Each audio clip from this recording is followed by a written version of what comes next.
Birželio 7-ąją Šalčininkų miestas pulsavo sporto dvasia.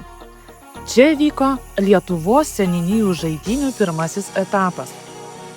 Saulėtas šeštadienis subūrė sportui neabejingus žmonės iš viso rajono.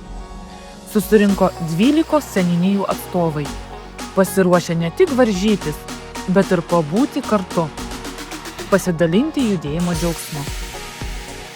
Kartu su seniūnijų žaidynėmis vyko ir štangos spaudimo, rankų lenkimo, šeimų estafečių rungtys.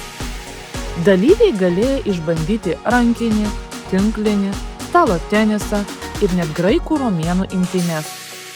Sporto šakas, kurias pristatė Eišiškių Antonio Ratkevičiaus sporto mokykla. Buvo visko – azarto, prakaito, šypsenų ir garsaus palaikymo. Žaidynes atidarė Šalčininkų rajono vicemeras Josif Rybak. Jis pasveikino visus sportininkus, linkėdamas ne tik pergalių, bet ir gražių akimirkų su varžovais. Nes šios žaidynės pirmiausia yra apie bendrystę. Žaidėjai varžėsi tinklinio, mini futbolo, krepšinio 3x3, šachmatų, smiginio, virvės traukimo ir stalo teniso rungtyse.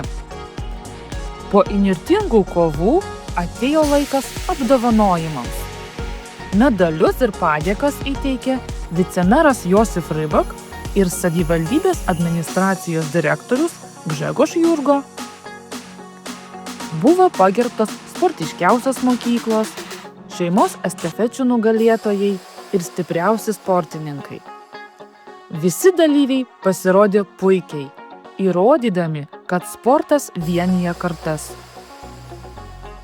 Šalčininkų sporto šventė dar kartą priminė, kai susitinka bendruomenė, aistra ir judėjimas, gimsta tikros pergalės.